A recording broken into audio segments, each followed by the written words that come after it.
থকথক করে কাঁপছে তের শরীর, আর মনের ভিতরে থুকথুক শুরু হয়েছে।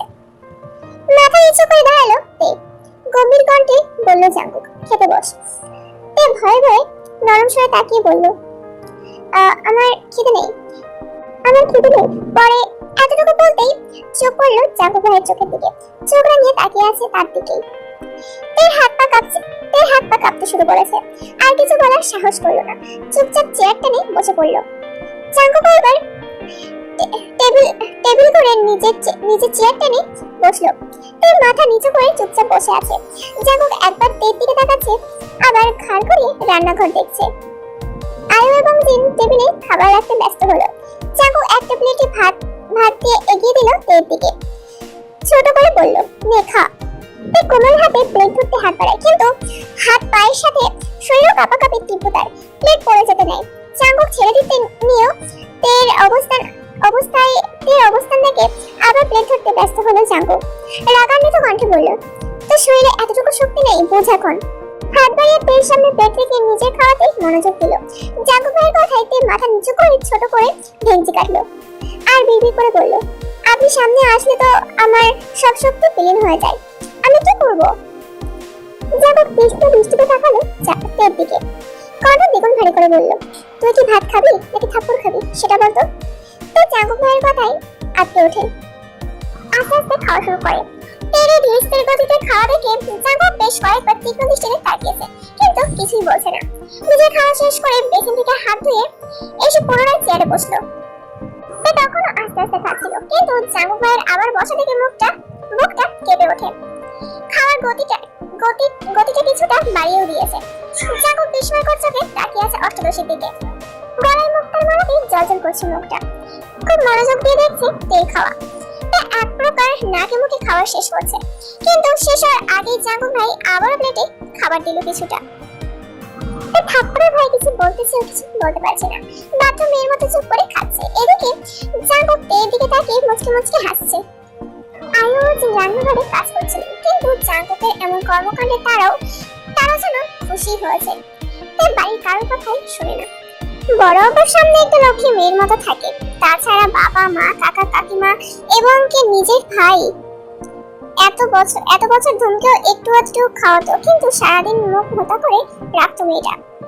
সুগা সারাদিন শেষে রাতের বেলা বোনের জন্য এটা সেটা কিনে এনে বলে রাগ ভাঙাতো। এত বছর পর জাঙ্কুক যেন তৃতীয় ব্যক্তি, যে থেকে এত শাসন করে জোর করে খাওয়ায়, আর তেও যেন বাধ্য মেয়ের মতো সবকিছু মেনে নেয়। সুগা ভাইয়ের সামনে তেজ দেখালেও জাঙ্কুক ভাইয়ের সামনে তা একেবারে নিশ্চঞ্চল হয়ে থাকে। মেয়ে দুর্দশা থেকে আয়ু বেগম রান্নাঘর থেকেই বলছেন, মেয়েটাকে ছেড়ে দে বাবা, আর খেতে পারছে না তো। জাঙ্কুক গভীর কণ্ঠে বলল, ও যদি ঠিক মতো খেত তাহলে আমার এভাবে বসে থেকে ওকে খাওয়াতে হতো না। কেউ আর কোনো কথা বলল না। তে চুপচাপ খাওয়া শেষ করলো। তের খাওয়া শেষ হওয়া মাত্রই জাঙ্কুক উঠে চলে গেল গাড়ি নিয়ে বের হয়ে। তে নিষ্পলক তাকিয়ে রইল কিছুক্ষণ দরজার দিকে, তারপর উঠে নিজের রুমে চলে গেল। একটু রেস্ট নিয়ে পড়তে বসলো। রাত 12টার উপরে বাজে। তে পড়ছে এখনো, কিন্তু জাঙ্কুক ভাই এখনো আসছে না।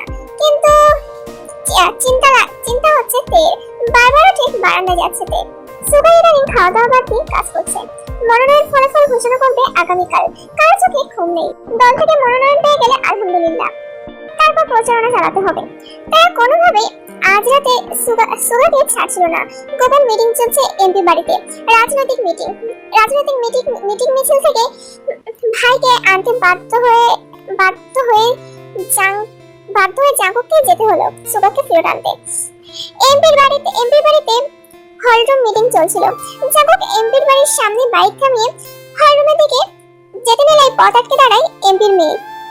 জাঙ্কুক চোখ গোল গোল করে তাকালো মেয়েটার দিকে। রাজবাড়ি কণ্ঠে বলল, পথ আটকে দাঁড়িয়েছেন কেন? মেয়ে হাসি মুখে উত্তর দিল, আপনাকে আমার অনেক ভালো লাগে ভাইয়া, কিন্তু আপনার নাম্বারটা দিবেন প্লিজ। জাঙ্কুক কণ্ঠ দ্বিগুণ ভারী করে বলল, আপনাকে সুগা বলেনি যে আমি একজনকে ভালোবাসি? মেয়ে এই কথায় পাত্তা দিল না, হাসতে হাসতে উত্তর দিল, আমি তো সুগা ভাইয়ের কথা বিশ্বাস করিনি, উনি আমার সাথে মজা করছেন আমি ভেবেছিলাম। জাঙ্কুক গম্ভীর স্বরে বলল, সুগা সত্যিই বলেছে। মেয়ে এমন ভাবে হাসছে যেন মনে হচ্ছে জাঙ্কুক কোনো জোক শোনাচ্ছে তাকে। জাঙ্কুক এবার দীর্ঘ শ্বাস ফেলে রাগান্বিত স্বরে বলল, শোনো মেয়ে, এই আমি জাঙ্কুক অন্য কারোর মালিকানায় বন্দী। আমার জীবনের অস্তিত্ব জুড়ে শুধু তারই রাজত্ব চলে। এমপির মেয়ে অবিশ্বাস্য চোখে তাকালো জাঙ্কুকের দিকে। কোমল কণ্ঠে বলল, আপনি আপনি সত্যি কাউকে পছন্দ করেন? জাঙ্কুক সাহসে বলে উঠল, সে আমার পছন্দ না, ভালো লাগা নয়, সে আমার ভালোবাসা। আমি আমি তো ভালোবাসি তাকে। মেয়েটার চোখ টলমল করছে। এটা দেখে জাঙ্কুক এবার বিরক্তি নিয়ে বলল, শোনো, আমি শুধুই তোমার মোহ। দুদিন পর এই সব মোহ কেটে যাবে। তারপর যে সত্যি তোমার জন্য আসবে সে তোমাকে কখনোই অজুহাত দিবে না। তার কাছে তোমার প্রায়োরিটি থাকবে সবার প্রথমে, যেমন আমার কাছে সর্বোচ্চ প্রায়োরিটি আমার প্রেয়সিনী। আশা করি তুমি আমার কথাগুলো বুঝতে পেরেছো। তাই ভবিষ্যতে এমন কোনো কাজ আর করবা না, এমন কোনো কথা বলবা না যে কারণে এমন কোনো কাজ করবা না যে কারণে তোমার এই পাগলামিগুলো নিয়ে আমার সিরিয়াস হতে হয়। ভালো থেকো। গম্ভীর কণ্ঠে কথাগুলো বলেই হলরুমে থেকে পা বাড়ায় জাঙ্কুক। পেছন থেকে এমপির মেয়ে ডেকে উঠলো, সরি ভাইয়া, আর কখনো এমন হবে না, প্লিজ আব্বুকে কিছু বলবেন না, প্লিজ। জাঙ্কুক মুচকি হাসলো। মেয়েটা যে কথা বুঝতে পেরেছে এটাই ভালো করে জাঙ্কুকের। হলরুমে ঢুকে সালাম দিল এমপিকে। জাঙ্কুককে দেখে হ্যান্ডশেক করলেন এমপি। হাসিমুখে জিজ্ঞাসা করলেন, কেমন আছো জাঙ্কুক? জাঙ্কুক স্বাভাবিক কণ্ঠে বলল, জি আলহামদুলিল্লাহ ভালো, আপনি কেমন আছেন? এমপি এবার চিন্তিত স্বরে বলল, আলহামদুলিল্লাহ ভালো, তবে নির্বাচন নিয়ে একটু ঝামেলায় আছি। তা তোমার কোনো দরকার ছিল? জাঙ্কুক ঠান্ডা কণ্ঠে বলল, আসলে সুগাকে নিতে এসেছিলাম, এত রাতে কিভাবে যাবে এজন্য। এমপি আবারও হাসিমুখে বললেন, আমাদের মিটিং অলমোস্ট শেষ হয়ে গেছে, খাওয়া দাওয়া করে তারপরে যেও। জাঙ্কুক বলল, আমরা খাবো না, অনেক রাত হয়ে গেছে, অন্য কোনো সময় খাবো। এমপিও জোর করলেন না। জাঙ্কুক সুগাকে নিয়ে বের হলো বাড়ি থেকে। বাইকে জাঙ্কুকের পিছনে চুপচাপ বসে আছে সুগা। অনেকটা পথ যাওয়ার পর সুগা ভয় ভয় বলল, ভাইয়া এমপির মেয়ের সাথে দেখা হয়েছিল? হ্যাঁ। সুগা আস্তে আস্তে বলল, তাকে কি বোঝাতে পেরেছো? জাঙ্কুক গম্ভীর কণ্ঠে বলল, আমার বোঝানো তো আমি বুঝেছি, কিন্তু সে কতটা বুঝেছে এটাই এখন মূল বিষয়।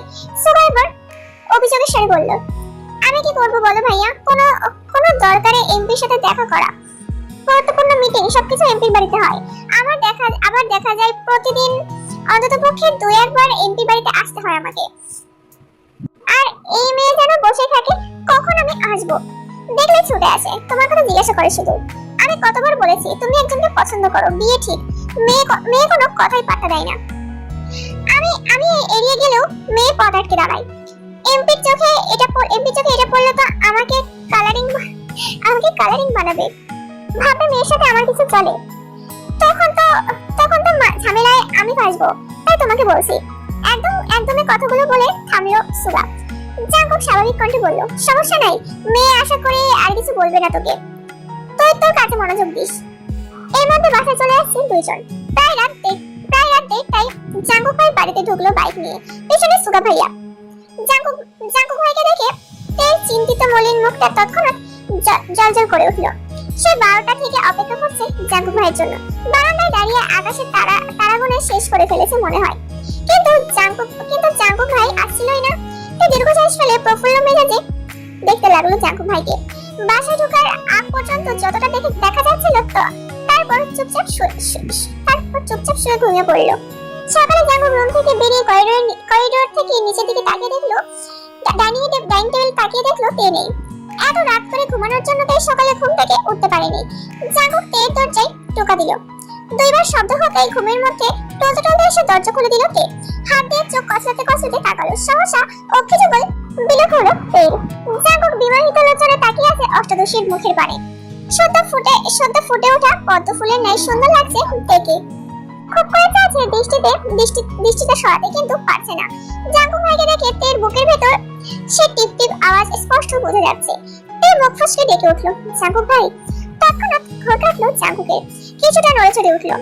জাঙ্কুক ঠান্ডা স্বরে শুধালো, এত রাতে বেলকনিতে দাঁড়িয়ে ছিলি কেন? জাঙ্কুক ভাইয়ের প্রশ্ন শুনে আটকে ওঠে তে। আকস্মাৎ এরকম বলাতে কাঁপাকাঁপি তীব্র হয়ে ওঠে তে। বুকের ভেতর হাঁসফাঁস শুরু হয়েছে। হৃৎপিণ্ড অনেক বেশি জোরে লাফাচ্ছে যেন। চিবুক নামিয়ে চাপা কণ্ঠে বলল, রাতে ঘুম ভেঙে গেছিল, তাই আর কি। জাঙ্কুক ভ্রুকুঁচকে তাকালো। সহসা গম্ভীর কণ্ঠে বলে উঠলো, ঘুম ভেঙেছিল নাকি ঘুমাইতেই যাসনি, সত্যি করে বল। জাঙ্কুক ভাইয়ের সামনে দাঁড়িয়ে মিথ্যে কথা বলার সাহস অষ্টাদশে এখনো হয়নি। ভেঙে বলল, আসলে ঘুম আসছিল না। জাঙ্কুক এবার ভ্রুনাচিয়ে শুধালো, কেন? আর কিছু যেন বলতেই পারছে না, মনে হচ্ছে কথা আটকে আসছে গলায়, কোনো আওয়াজই বের হচ্ছে না মুখ থেকে। জাঙ্কুক শ্বাস ছাড়ে, ভারী স্বরে বলল, কি হলো? জাঙ্কুক ভাইয়ের ভারী কণ্ঠে চুপসে গেল তে, বিড়বিড় করে বলল, আপনার জন্য। জাঙ্কুক তীক্ষ্ণ দৃষ্টিতে তাকায়। কয়েক মুহূর্ত নীরব থেকে কণ্ঠ দ্বিগুণ ভারী করে বলল, কেন মেতেছিস তে ধ্বংসের খেলায়? তে, কখনো অনিশ্চিত ভবিষ্যতের পিছনে ছুটবি না। নিজের লক্ষ্য স্থির না করলে জীবনে কখনোই সফল হতে পারবি না।